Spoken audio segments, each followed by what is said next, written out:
Praise lord. ఈ దిన వాగ్దానము కీర్తన 136:1. యెహోవా దయాళుడు, ఆయన కృతజ్ఞతాస్తుతులు చెల్లించుడి, ఆయన కృప నిరంతరముండును. ఎంత గొప్ప వాగ్దానాన్ని దేవుడు మనకి అనుగ్రహిస్తూ ఉన్నారండి.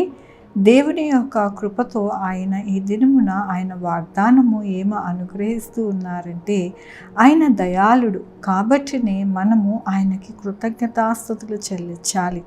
ఆయన కృప మనకి ఎల్లప్పుడూ నిరంతరము ఉంటుందని ఆయనకి కృతజ్ఞతాస్తుతులు చెల్లించాలి అని దేవుని యొక్క వాగ్దానము సెలవిస్తూ ఉన్నది. దేవుని వాక్యములోని దేవునికి కృతజ్ఞతాస్తుతులు చెల్లించుడి, ఆయన కృప నిరంతరముండును. ప్రభువులకు ప్రభు కృతజ్ఞతాస్తుతులు చెల్లించుడి, ఆయన కృప నిరంతరముండును. ఆయన ఒక్కడే ఆశ్చర్య కార్యములు చేయవాడు. ఎంత గొప్ప వాక్యాన్ని దేవుడు మనకి అనుగ్రహిస్తూ ఉన్నారండి. దేవుడి దినము ఏమని సెలవిస్తూ ఉన్నారు అంటే, ఆయన ఒక్కళ్ళే ఆశ్చర్య కార్యాలు చేయగల దేవుడు. అలాగే ఆయన దయాళుడు, ఆయనకి కృతజ్ఞతాస్తుతులు చెల్లించే వారిగా మనము ఉన్నాము. ఎందుకు అంటే ఆయన కృపను మనకి నిరంతరము అనుగ్రహించే దేవుడు అని సెలవిస్తూ ఉన్నారు. మనకి దయాళత్వముతో మనల్ని బాగు చేసి మన జీవితంలో ఆశ్చర్య అద్భుత కార్యములు చేయవారు ఆయన మాత్రమే. అందుకని ఆయనకి మనము కృతజ్ఞతాస్తుతులు చెల్లించాలి. మన జీవితాలలో అద్భుతాలు, ఆశ్చర్యాలు, అలాగే మన జీవితము చక్కటైన బాటలో నడవాలని ప్రతి ఒక్కరము కోరుకుంటూ ఉంటాము.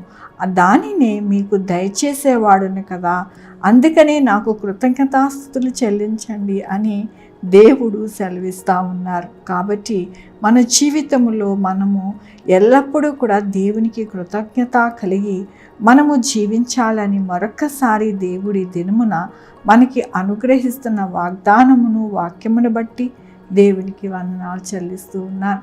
ఈ దినమున పుట్టినరోజు, పెళ్లి రోజు, అనేక శుభదినములు చేసుకుంటున్న వారందరికీ కూడా నిండారుగా శుభాకాంక్షలు తెలియజేస్తూ ఉన్నానండి.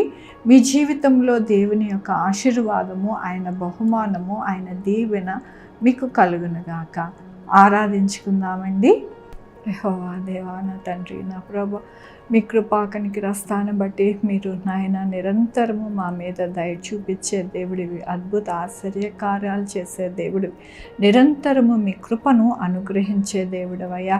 నీకు వందనాలు, స్తుతులు, స్తోత్రం చెల్లించుకుంటున్నాను. గొప్ప దేవుడుగా మీరు ఉండి నాయన మమ్మల్ని ఆశీర్వదించి దీవించే దేవుడు అని మరొక్కసారి మీరు మీ యొక్క కృపని నాయన మాకు అనుగ్రహిస్తున్నందుకు నీకు వేలాది వందనాలు. ఈ దినమున పుట్టినరోజు, పెళ్లి రోజు, అనేక శుభదినములు చేసుకుంటున్న వారందరినీ కూడా నిండారుగా దీవించి ఆశీర్వదిస్తున్నారు. మీకు వందనాలు. మా కొరకు ప్రార్థించమన్న వారిని, వారి జీవితాలలో వారిని, వారి యొక్క భవిష్యత్తు, వారి కుటుంబాలని, వారి బిడ్డలను, వాళ్ళ ఆరోగ్యములు, వారి పనులు, వారి ఉద్యోగములు అన్నిట్లో తోడై ఉన్నారు. మీకు వందనాలు. Sugar, BP, thyroid, heart problem, kidney problem, AIDS, cancer, నరాల బలహీనత, పరాలసిస్, గ్యాస్ట్రిక్ ట్రబుల్, ప్రతి విధమైన అనారోగ్యాన్ని తీసివేసి స్వస్థపరుస్తున్నారు. మీకు వందనాలు నాయన. 2 వీలర్, 4 వీలర్, బస్సెస్, ట్రైన్స్, ఏరోప్లేన్లు ప్రయాణిస్తున్న వారికి సుఖమైన ప్రయాణము మీరు ఇస్తున్నారు. మీకు వందనాలు. పంటలు మంచిగా పండడానికి సహాయం చేస్తున్నారు. బిడ్డలు రాకపోకలను తోడై ఉన్నారు. బిడ్డలకి సుఖమైన కార్పు దయచేస్తున్నారు. బిడ్డలు దయచేస్తున్నారు. మీకు వందనాలు. ప్రతి విషయంలో అందరికీ తోడై ఉన్నందుకు మీకు వేలాది వందనాలు చెల్లించుకుంటూ నా ప్రభు, నా రక్షణ యేసుక్రీస్తు పరిశుద్ధమైన నామమున సమర్పించుకుంటున్నాను తండ్రి. ఆమేన్. తండ్రి, కుమార, పరిశుద్ధాత్మ సదాకాలము మనందరికీ తోడై ఉండునుగాక. ఆమేన్. God bless you.